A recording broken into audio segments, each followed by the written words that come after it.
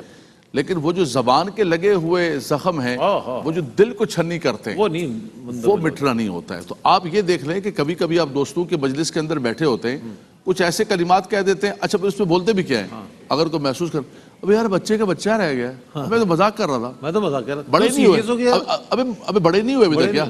یہ بالکل غلط طریقہ کار ہے. دوسرا، جھوٹ کے حوالے سے علامہ صاحب نے بہت خوبصورت گفتگو کی. دیکھیں ہمارے پاس تو کتنی بڑی نشانی ہے کہ حضور پیران پیر سیدنا غوث اعظم رضی اللہ بچپن میں آپ فرماتے ہیں کہ یہ پہلا جو قافلہ توبہ طائب ہوا ہے یہ سچ کی برکت سے ہوا. اللہ آپ نے فرمایا مال جاتا ہے تو جائے. آج تو مال لانے کے لیے ہم جھوٹ بول رہے ہوتے ہیں، کوئی چیز حاصل کرنے کے لیے. آپ نے فرمایا میری ماں نے کہا تھا کہ عبدالقادر جھوٹ نہیں بولنا. میری ماں نے کہا. آج وہ مائیں کہاں گئی جو گھر سے یہ سبق دے کے سکھائیں کہ بیٹا کبھی بھی جھوٹ نہیں بولنا ہے. ہم بچپن کے اندر یہاں رئیس بھائی آپ کے پڑوس میں گرین ٹاؤن کے اندر اسکول پڑھا کرتے تھے، تو رات کو بیٹھتے تھے بچے، تو وہی آپ نے کہا نا کہ جو شارپ ہوتا ہے وہ سب سے زیادہ جھوٹا، سب سے زیادہ باتیں کرتا ہے، کہانیاں کرتا ہے. تو ایک بندہ بیٹھا ہوتا بولتا ہے لپیٹ. اچھا اس وقت ہم بچے تھے، ہمیں پتہ نہیں تھا. بعد میں پتہ چلا کہ بھائی یہ تو ساری کہانیاں ہیں، یہ تو سارے جھوٹے ہیں. یہ ایک بندہ اس کو پکڑنے میں لگا، وہ پکڑ بھی نہیں پاتا، پکڑ میں نہیں آ رہا ہے. تو چاہے مجلس کیسی بھی ہو، چاہے دوستوں کی گیدرین ہو، گپ شپ ہو، کچھ بھی ہو، خاص طور پہ نوجوانوں سے بچوں سے گزارش ہے کہ اپنی زبان جھوٹ نہ لے کر آئیں، فحش کلمہ نہ لے کر آئیں، کسی کی دل آزاری نہ کریں، کسی کی غیبت اور چغلی نہ کریں. آپ کی مجلس ان چیزوں سے پاک ہونی چاہیے. فرمایا کہ چیزیں دل کو سخت کر دیتی ہیں، بلکہ اللہ کے نبی صلی اللہ علیہ وسلم نے فرمایا کہ عام طور پہ بھی گفتگو جب کرو تو اس گفتگو کے اندر بہت زیادہ چیزیں ہو جائیں تو پھر کچھ اللہ کا ذکر کرو. کیا بات ہے. کہیں تمہارے دل پر قساوت قلبی اور دل کی سختی نہ پیدا ہو. کیا بات ہے. بہت خوبصورت کلام فرمایا آپ تینوں نے. حضرت علامہ لیاقت حسین ازہری صاحب، علامہ حافظ اویس احمد صاحب اور علامہ مفتی سید زیغم علی شاہ صاحب گردیزی صاحب، آپ تینوں کی آمد کا میں بہت شکریہ ادا کروں گا. زبان کی آفت پر آپ تینوں نے بہت ہی خوبصورت کلمات ارشاد فرمائے. سوچئے گا یہ ماہ رمضان المبارک ہے، زیادہ تر شب بیداریاں ہوتی ہیں، اس میں زیادہ تر لوگ جاگتے ہیں، اور لوگ جاگنے کے ساتھ ساتھ اگر غور بھی کریں کہ یہ زبان جو اللہ جس کے پاس نہیں ہے، خیر وہ تو اس نعمت سے محروم ہے، لیکن جس کے پاس ہے اس کے لیے بھی بڑی آزمائش ہے کہ وہ اس کا استعمال کس انداز میں کر رہا ہے. اس کو ذکر اللہ میں، اوراد و وظائف میں اب اس کو مصروف رکھ رہا ہے، یا خدا نخواستہ کلمات کفر اس سے ادا ہو رہے ہیں، یا چغلی ہو رہی ہے، غیبت ہو رہی ہے، برائی ہو رہی ہے، فاش کلمات اور مغلظات وہ اگر بک رہا ہے اس سے، تو اس کی زبان کا غلط استعمال ہو رہا ہے. اس اعتبار سے اپنا محاسبہ کریں، اور یہی ضروری ہے اپنی ذات کی سیرت کی تطہیر کریں. تو یہی قرآن کا بھی حکم ہے، یہ نبی پاک علیہ السلام کی تعلیمات ہے، اور سلف صالحین نے بھی اسی کی ہمارے لیے تلقین کی ہے. ناظرین محترم، اس کے ساتھ ہی یہاں علم و علماء جو ہے مکمل ہوا، اور اگلا سیگمنٹ جو ہے وہ اظہار عقیدت کا ہے، جس میں آج الحاج محمد اعظم چشتی رحمۃ اللہ علیہ کو ہم ٹریبیوٹ پیش کریں گے. بہت بڑا نام دنیا نعت کا، پاکستان کے بابائے نعت میں تو کہوں گا انہیں، کہ انہوں نے جس طرح نعت خوانی کا آغاز کیا اس کو آج جتنے لوگ پڑھ رہے ہیں سب ان کے مرہون منت ہے کہ انہوں نے نعت خوانی کو بہت اعلیٰ انداز میں پڑھا، جس کو آج بھی فالو کیا جا رہا ہے. ایک وقفہ ہے، وقفے کے بعد ملیں گے، ہمارے ساتھ رہیے گا.